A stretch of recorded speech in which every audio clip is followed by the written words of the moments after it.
You confused Greek life with godliness.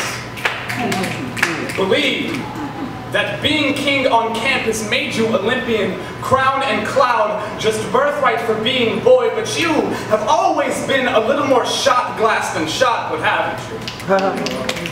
I doubt you remember, but that night, the spirits had you feeling immortal. You must have heard oracles speaking and how the stars stuck to July skies like sweat on skin, like smiles on sin. You must have took it as a sign, permission to roll up to the party like an answered prayer, self-proclaimed piety spewed from each letter on your chest as if Phi Kappa Theta suddenly spelled God and she was looking all kinds of divine. I bet you her name sounded an awful lot like tribute. Each syllable falling onto eardrum like timpani-skinned symphonies. You didn't want to be rude at the sound of such sacrifice, so you invited her outside to get some air, right? Decided that tasting the skylines between your legs would be considered a blessing, so the first time she said no, you thought it funny, found it humorous.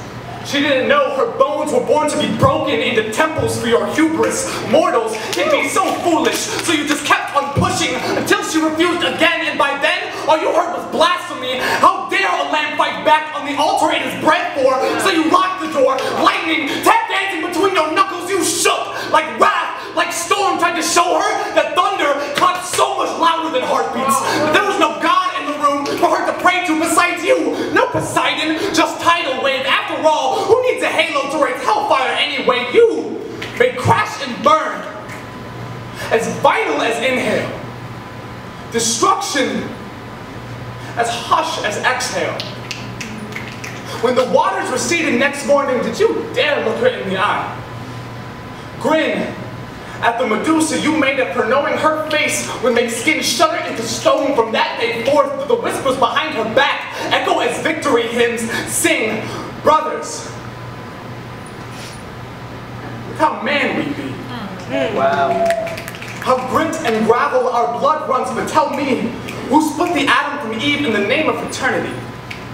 What sort of vile chemistry could forge a bond between us brothers reliant solely on destruction? My father told me that us boys were born to be beacons of strength, that the source of our brilliance doesn't come from the pyres we stoke with defeated flesh, but instead, the candles we light for the ones we love. Does it ever cross our minds that sisters are spark and wick by nature?